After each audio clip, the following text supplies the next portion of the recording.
দিদির কথা শুনে শুভ্রের ভিতরে সে বার্তা যেন মুহূর্তেই মরমর করে ভেঙে পড়ল। সে যে দুর্বলতাকে লুকিয়ে রাখার জন্য এতদিন পাথরের দেওয়াল তুলেছিল, রীতি যেন ঠিক সেই দেওয়ালে বারবার আছড়ে পড়ছে। তবু অনেক কষ্ট নিজেকে সামলে নিয়ে ভিতরের অস্থিরতা এবার এক অদ্ভুত হিংস্র রূপ নিয়ে এলো। সে এক ঝটকায় হৃদিকে সজোরে ধাক্কা মেরে সরিয়ে দিল। হৃদি অপ্রস্তুত অবস্থায় মেঝের উপর আছড়ে পড়ল। শুভ্র রাগে চোটে হাঁপাচ্ছে, তার বুকের পাটা দ্রুত ওঠানামা করছে। সে রক্তচক্ষু নিয়ে হৃদির দিকে তাকিয়ে গর্জে উঠল। অনেক বলেছিস তুই, বড্ড বেশি বেড়ে গেছিস। দুদিন একটু সহজভাবে কথা বলেছি দেখে তুই মাথায় চড়তে চাইছিস। দেখ রিদি, আমার তর্ক করা একদম পছন্দ না। বের হ আমার রুম থেকে। তোকে জাস্ট আমার সহ্য হচ্ছে না। হৃদি ব্যথায় কুঁকড়ে গেলে মুহূর্তেই মেঝে থেকে উঠে দাঁড়ালো। তার চোখ তখন অশ্রু আর জেদ মিলেমিশে একাকার। সে আবারও শুভ্রর একদম সামনে এসে চোখে চোখ রেখে দাঁড়ালো। তার কণ্ঠে তখন এক অদ্ভুত কাঁপন, কিন্তু কথাগুলো আগুনের মতো উত্তপ্ত।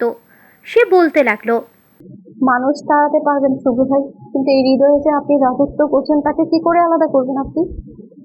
একটা মানুষ অন্য কোনো সাধারণ জায়গায় থাকে না যে তাকে তাড়িয়ে দিলেই সে চলে যাবে আর সব শেষ হয়ে যাবে। একটা মানুষ হৃদয়ে থাকে, আর সেই হৃদয়টাই তো মানুষের ভিতর বুকের পাঁজরে থাকে। তাহলে আমি চলে গেলে সেই হৃদয়টা তো আমার সাথেই যাবে, আর ওই হৃদয়ে তো আপনি আছেন। তাহলে কিভাবে আপনার কথা না বলে থাকবো আমি? হৃদয় যেখানে আপনার জন্য উথাল পাথাল করে সেখানে কিভাবে নিজেকে ঠিক রাখবো আমি? পারবো না আমি। হৃদয় আছে তাই ভালোবাসবো, মন আছে তাই মনে রাখবো চিরজীবন, মুখ আছে তাই বলবো আপনাকে নিয়ে এসব কথা। You can kick me out of my room, Shubhu. You can never kick yourself out of my heart. কথাগুলো বলে হৃদি আর এক মুহূর্ত সেখানে দাঁড়ালো না। চোখের জল আড়াল করার জন্য সে ঝড়ের বেগে শুভ্র রুম থেকে বেরিয়ে গেল। তার পায়ের শব্দ মিলিয়ে যাওয়ার পর পুরো ঘরে এক গুমোট স্তব্ধতা নেমে এলো। শুভ্র চোখ বন্ধ করে লম্বা লম্বা শ্বাস নিতে লাগলো। তার উতলা বুকটা তখনও দ্রুত ওঠানামা করছে। হৃদির কলার চেপে ধরা সেই স্পর্শ আর তার চোখের ওই অবাধ্য আগুনের তেজ শুভ্রের শরীরের প্রত্যেকটা রক্তকণা যেন এক অদ্ভুত শিহরণ জাগিয়ে দিয়ে গেছে। সে ধীর পায়ে মেঝেতে পড়ে থাকা সেই পুড়ে যাওয়া ডায়েরিটা ছায়ের স্তূপের সামনে গিয়ে দাঁড়ালো। কিছুক্ষণ সে নিষ্পলক চেয়ে রইল সে কালচে আবেশের দিকে। তারপর তার ঠোঁটের কোণে এক চিলতে রহস্যময় আর বাঁকা হাসি ফুটে উঠল। সেই হাসিতে একধারে অবজ্ঞা আর এক গভীর মোহের মিশ্রণ। শুভ্র বিড়বিড় করে নিজের মনে বলে উঠল, ক্ষমা করিস মনোমোহিনী, অজান্তেই তোকে কষ্ট দিয়ে ফেললাম। হয়তো সামনে আরও দেব। শুধু একটু শুয়ে নিস, তবু এইভাবে আমাকে ভালোবেসে চলিস। কথা দিচ্ছি সময় হলে সেই সব কষ্ট এক সমুদ্র ভালোবাসা দিয়ে ডুবিয়ে দেব। শুভ্র হাঁটু গেড়ে বসে আধো পোড়া ডায়েরির এক টুকরো কাগজ তুলে চোখের সামনে ধরল। আর সেই আধো পোড়া ডায়েরির কাগজের দিকে তাকিয়ে মনে করতে থাকলো কাল রাতের ঘটনা। ফ্ল্যাশব্যাক। কাল রাতে শুভ্র রেস্টুরেন্ট থেকে ফিরতে ফিরতে অনেক রাত হয়ে গিয়েছিল। বাড়ির সবাই তখন গভীর ঘুমে মগ্ন। শুভ্র নিজের রুমে এসে ফ্রেশ হয়ে শুয়ে পড়েছিল ঠিকই, কিন্তু তার চোখের সামনে বারবার ভেসে উঠছিল সকালে দেখা সেই হৃদির শাড়ি পরা রূপকন্যার চেহারাটা। সে বারবার কোলবালিশ জড়িয়ে ধরে এপাশ ওপাশ করছিল, কিন্তু না, ঘুমের লেশ মাত্র নেই। চোখ বন্ধ করলেই সেই মায়াবী মুখটা ভেসে উঠছে। শুভ্র একসময় বিরক্ত হয়ে বিছানা ছেড়ে উঠে দাঁড়ালো। সে রুম থেকে বেরিয়ে সে নিজের অজান্তেই হৃদির রুমের সামনে এসে হাজির হলো। শুভ্র নিজেও জানে না যে সে এই মাঝরাতে একটা মেয়ের রুমে কেন আসছে। সে আলতো করে দরজাটা ধাক্কা দিল। মুহূর্তে দরজাটা খুলে গেল। তার মানে হৃদি দরজা বন্ধ না করে ঘুমিয়ে পড়েছে। শুভ্র ধীর পায়ে সে অন্ধকার রুমে প্রবেশ করলো। ডিম লাইটের হালকা নীলচে আলোয় বিছানায় শুয়ে থাকা হৃদির নিষ্পাপ মুখটা স্পষ্ট হয়ে উঠল। শুভ্রের হার্টবিট যেন এক লাফে বেড়ে গেল। এই অনুভূতি শুভ্রের কাছে একদমই নতুন নয়, বরং বড্ড চেনা। শুভ্র ধীরে ধীরে হৃদির বিছানার পাশে এসে হাঁটু গেড়ে বসল। হৃদির গভীর ঘুমে আচ্ছন্ন। ঘরে শুধু তার ছন্দময় বড় বড় নিঃশ্বাস নেওয়ার মৃদু শব্দ হচ্ছে। শুভ্র মন্ত্রমুগ্ধের মতো কিছুক্ষণ তাকিয়ে রইল হৃদির দিকে। হৃদির অবাধ্য কিছু চুল তার কপালে এসে লুটোপুটি খাচ্ছে। শুভ্রর খুব ইচ্ছে করছে সে অবাধ্য অলকগুলো খুব যত্ন করে কানের পিঠে গুঁজে দিতে। ইচ্ছে যখন জেগেছে তখন তাকে অপূর্ণ রাখা শুভ্রের স্বভাব বিরুদ্ধ। সে অতি সন্তর্পণে হাত বাড়িয়ে পরম মমতায় হৃদির কপালে আসা চুলগুলো কানের পাশে সরিয়ে দিতে দিতে বিড়বিড় করে বললে উঠল। শুভ্র সেই বরফ শীতল হাতের স্পর্শ কপালে পেতেই হৃদির ঘুমের ঘোরে তীব্রভাবে কেঁপে উঠল। এক অজানা শিহরণ যেন মুহূর্তেই তার সারা শরীরে বিদ্যুৎ তরঙ্গের মতো বয়ে গেল। শুভ্র চমকে হাতটা সরিয়ে নিতে চাইলেও পারল না সে। দেখল হৃদি একটু নড়ে চড়ে নিলেও তার গাঢ় ঘুমটা ভাঙল না। শুভ্র অপলক দৃষ্টিতে হৃদির সেই চাঁদপানা মুখের দিকে তাকিয়ে রইল। বেশ কিছুক্ষণ পর শুভ্র একটা দীর্ঘশ্বাস ফেলল। এই প্রথম সে নিজের ভিতরে কঠিন দেওয়ালটা ভেঙে পড়তে দেখল। যে শুভ্র সবার কাছে পাথরের মতো শক্ত আর গম্ভীর, সেই শুভ্র আজ মাঝরাতে একটা সাধারণ মেয়ের পাশে বসে হিন্দি গানের কলি গাইছে। ঘটনার রেশ ধরে শুভ্রের মনের ভিতরের অস্থিরতা যেন আরও বেড়ে গেল। সে নিজের অনুভূতিগুলোর উপর নিয়ন্ত্রণ হারাচ্ছে। টের পেয়ে দীর্ঘশ্বাস ছাড়ল। শুভ্রর মতো কঠিন মানুষের জন্য এই মায়া বড্ড বেমানান, কিন্তু যার মায়া এত ভয়ঙ্কর তার থেকে দূরে থাকা কি এতটাই সোজা? যতই সে নিজেকে পাথরের আড়ালে লুকিয়ে রাখুক না কেন, এই অদৃশ্য মায়ার টান তাকে প্রতিনিয়ত দুর্বল করে ছাড়ছে। শুভ্র আবারও বিছানায় শুয়ে থাকা হৃদির দিকে তাকালো। ডিম লাইটের হালকা আলোয় মেয়েটাকে কোনো এক অপসরী রূপকথার রাজকন্যার মতো নিষ্পাপ লাগছে। শুভ্র ঝুঁকে এসে হৃদির কানের কাছে মুখ নিয়ে নেশালো এক তৃপ্ত কণ্ঠে ফিসফিস করে বলল, আমার ঘুম হারাম করে দিয়ে নিজে দিব্যি কত শান্তিতে ঘুমাচ্ছিস তুই, তাই না? ঘুমিয়ে নে রিদি, এই সুযোগ আর বেশি দিন পাবি না। আমার সময়টাও খুব তাড়াতাড়ি চলে আসছে। যেদিন তোকে নিজের করে দেব সেদিন একটা রাতও তোকে শান্তিতে ঘুমাতে দেব না, একদম বুকের সাথে পিষে ফেলবো তোকে। কথাগুলো বলার সময় শুভ্রর গলায় এক অদ্ভুত আদিম নেশা খেলা করছে। তার নিজের নিঃশ্বাসের তাপ হৃদির গলায় গিয়ে আছড়ে পড়ছে। শুভ্র উঠতে যাবে ঠিক তখনই তার চোখ পড়ল হৃদির বালিশের পাশে রাখা একটা ডায়েরির উপর। সে অতি সাবধানে অত্যন্ত সন্তর্পণে ডায়েরিটা হাতে তুলে নিল। হালকা আলোয় সবটা স্পষ্ট না হলেও ডায়েরির জীর্ণ দশা দেখে সে বুঝতে পারল এটা হৃদির অতি যত্নে রাখা কোনো জীবন খাতা। শুভ্রের ব্যক্তিত্বে অন্যের ব্যক্তিগত জিনিসে হাত দেওয়ার মতো অভ্যাস কোনোদিনও ছিল না, কিন্তু আজকের এই রাতটা যেন সব নিয়ম ভাঙার। শুভ্র মনে মনে নিজেকে শাসন করল, ঠিকই, কিন্তু পরক্ষণেই ভাবল অন্যের বেলা যেটা অপরাধ, হৃদির বেলা সেটা তার অধিকার। হৃদির জীবনের গোপন কথাগুলো জানতে সে প্রয়োজনে এমন হাজার হাজার অপরাধ করতে রাজি। শুভ্র আর এক মুহূর্ত দেরি করল না। ডায়েরিটা শক্ত করে মুঠোয় চেপে ধরে সে নিঃশব্দে হৃদির থেকে বেরিয়ে নিজের অন্ধকার করিডোর ধরে নিজের ঘরের দিকে এগিয়ে গেল। রুমে ফিরে শুভ্রের ভিতরে অস্থিরতা যেন চরমে পৌঁছালো। সে বিছানায় বসে ডায়েরিটা হাতে নিল, কিন্তু সেটি খোলার সাহস পাচ্ছিল না। তার হাত দুটো মৃদু কাঁপছে। বুকের ভিতর এক অজানা আশঙ্কা, যদি তার এই মনমোহনীর জীবনে অন্য কারো ছায়া থাকে, যদি এই ডায়েরির পাতায় অন্য কোনো পুরুষের নাম লেখা থাকে। এই ভয়টা শুভ্রের মতো আত্মবিশ্বাসী মানুষকেও মুহূর্তেই কুঁকড়ে দিচ্ছে। অবশেষে একরাশ দ্বিধা নিয়ে শুভ্র ডায়েরিটা খুলল। প্রথম পৃষ্ঠা উল্টাতেই তার চোখ আটকে গেল। অনেক সুন্দর করে ডিজাইন করা একটি বড় নাম সেখানে জ্বলজ্বল করছে, আমার প্রিয় দর্শন পুরুষ শুভ্র ভাই।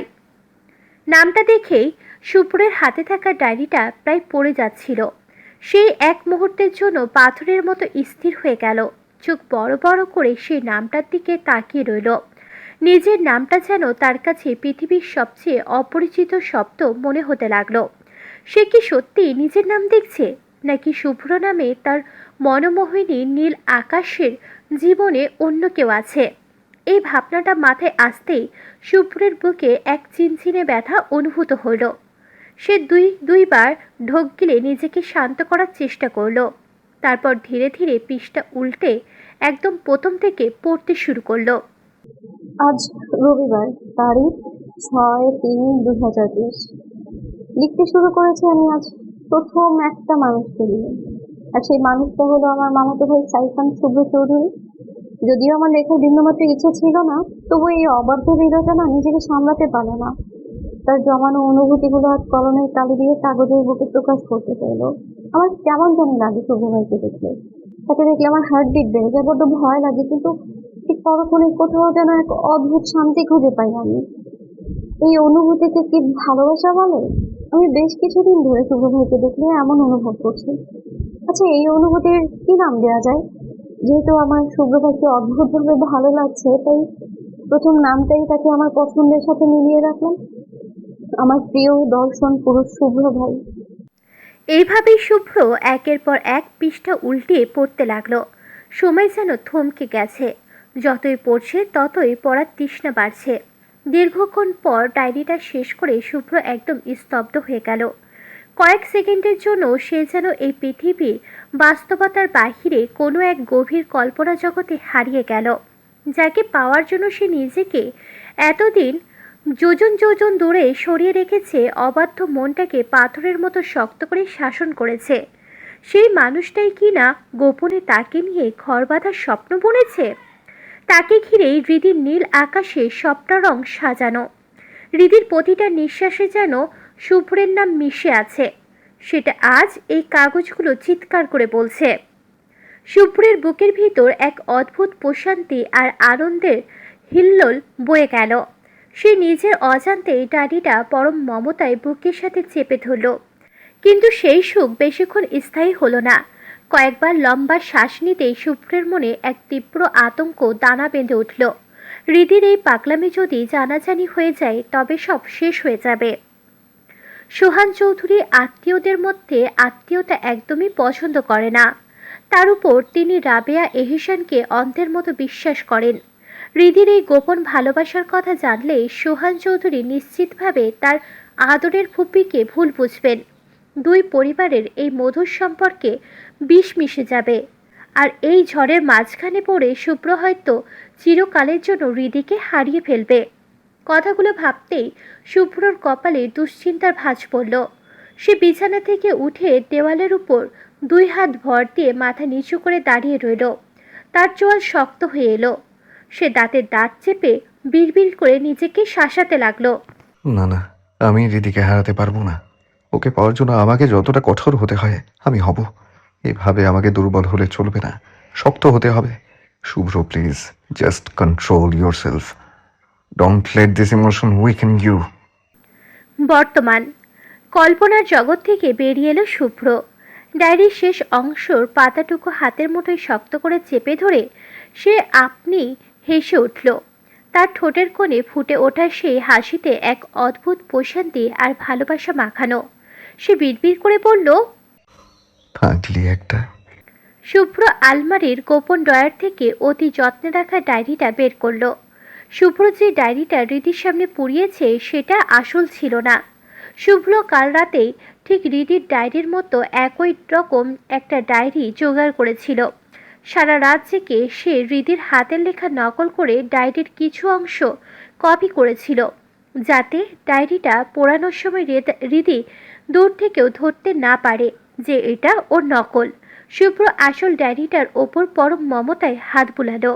ডায়েরির প্রতিটা ভাঁজে যেন হৃদির জমানো দীর্ঘশ্বাস আর ভালোবাসার ঘ্রাণ লেগে আছে। শুভ্র ডায়েরিটার দিকে নেশাতুর চোখে তাকিয়ে গভীর আবেগে বলল, আমি এই ডায়েরিটা কিভাবে পুরাবো? এই ডায়েরিটা পুরালে তো মনে হবে ডায়েরি পুড়ছে না, নিজেকে পুরাচ্ছি।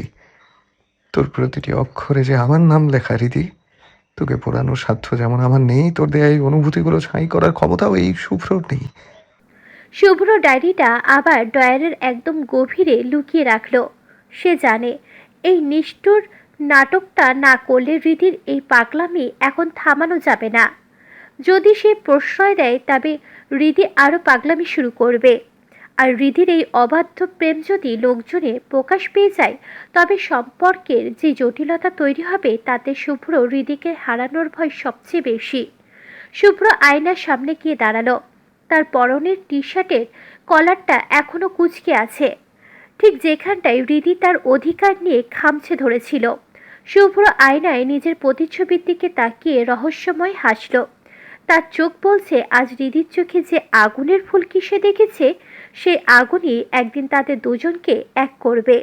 কিন্তু তার আগে এই বিরহ আর নিষ্ঠুরতার খেলা তাকে খেলতেই হবে। হৃদি রুমে এসে বিছানায় ধপ করে বসে পড়ল। নিজের দুই হাত বিছানায় ভর দিয়ে মাথা নিচু করে সে অঝরে কাঁদতে লাগলো। শুভ্র তার সাথে অবজ্ঞা করেছে, তাকে তাড়িয়ে দিয়েছে, এতে হৃদির খুব একটা খারাপ লাগছে না, কারণ শুভ্র ভাই তো এমনই। কিন্তু ওই ডায়েরিটা, ওটা তো স্রেফ একটা খাতা ছিল না, ওটা ছিল হৃদির গত কয়েক বছরের নির্ঘুম রাতের সঙ্গী, তার জীবনের অর্ধেকটা অংশ। ডায়েরিটা না হয় শুভ্রকে নিয়েই লেখা ছিল, কিন্তু অনুভূতিগুলো তো একান্তই হৃদির ছিল। শুভ্রের রক্ত মাংসে হাত দুটো কিভাবে পারল আর একজনের পবিত্র অনুভূতিগুলো এইভাবে পুড়িয়ে ছাই করে দিতে? হৃদি হেঁচকি তুলে চোখের পানি মুছছিল। আগুনের সেই লেলিহান শিখা যেন এখনো তার চোখে মনে আচ্ছন্ন করে রেখেছে। সে শূন্য দৃষ্টিতে জানালার ওপাশে তাকিয়ে দাঁতে দাঁত চেপে বলল, খুব খারাপ লাগছে জানেন শুভ্র ভাই, আপনি আজ ডায়েরি না আমাকেই পড়ালেন, কিন্তু আমি জ্বলে পুড়ে ছাই হয়ে গেলেও সেই ছাইয়ে আপনাকেও নিয়ে পড়বো আমি। আমার ভালোবাসার আগুনে আপনাকেও পোড়াবো আমি। অন্যদিকে নির্বাণের কথা শুনে নেহার রাগ মুহূর্তেই ভয়ে রূপ নিল। তার মনে হলো পায়ের তলার মাটি দুলছে, শরীরটা যেন মুহূর্তেই হিমশীতল হয়ে এলো। নির্বাণের রাগী চেহারা আর তীক্ষ্ণ কণ্ঠস্বরে নেহা আর নিজেকে ধরে রাখতে পারল না। সে দুই হাত দিয়ে মুখ ঢেকে ফুঁপিয়ে কেঁদে উঠল। বোনের এমন অসহায় কান্না দেখে নির্বাণের কলিজায় যেন কেউ মোচড় দিয়ে ধরল। সে সোফা থেকে বিদ্যুৎ বেগে উঠে এসে নেহার দুই কাঁধ শক্ত করে ধরে ঝাঁকিয়ে বলল, নেহা পিওর ডল, কাঁদছিস কেন? বল আমায় কি হয়েছে? সুব্রতর সাথে কি করেছে? কোনো খারাপ কিছু করেছে ও? তুই একবার বল। ওই কুত্তার বাচ্চাকে আমি তো মেরে ফেলবো। আরহান খান নির্বাণের বোনের দিকে চোখ তুলে তাকাবে আর সে জীবিত থাকবে পারবে এমন কোনো ছেলে এই দুনিয়ায় আজও জন্মায়নি। বল ও কি করেছে? নেহা হাউমাউ করে কেঁদে উঠল। তার কণ্ঠস্বর কাঁপছে, আর নির্বাণের চোখের দিকে তাকানোর সাহসটুকু সে হারিয়ে ফেলেছে। সে ভাঙা গলায় বলল, না ভাইয়া, শুভ্র কিছু করেনি, সব আমি করে ফেলেছি ভাইয়া। শুভ্র আমার গোপন ভিডিও বের করে ফেলেছে। নির্বাণের যেন কথাটার মানে বুঝতে কিছুটা সময় লাগলো।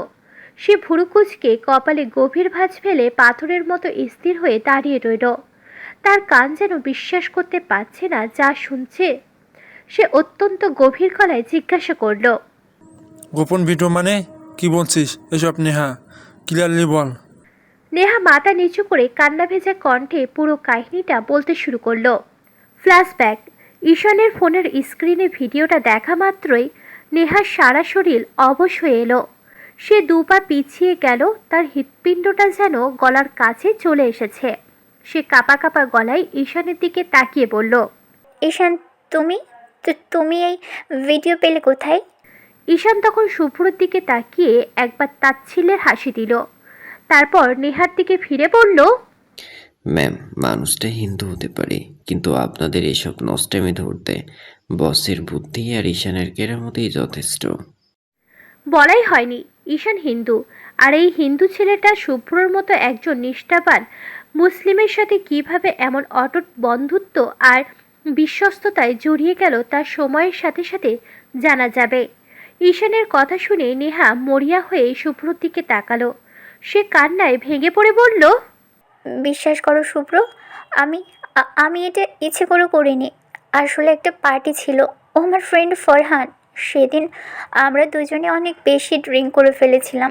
আমাদের মধ্যে যে কি হয়ে গিয়েছিল আমরা নিজেরাও জানি না।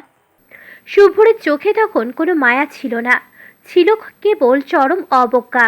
সে পকেটে হাত দিয়ে খুব নিস্পৃহ গলায় বলল, আমার বিশ্বাসে তোমার কি আসে যায় নেহা? I don't care. কিন্তু তোমার কি নিজের রুচি বলে কিচ্ছু নেই? এই সস্তা ক্যারেক্টার নিয়ে ভাবলে কি করে যে তোমার মতো একটা মেয়েকে আমি বিয়ে করব?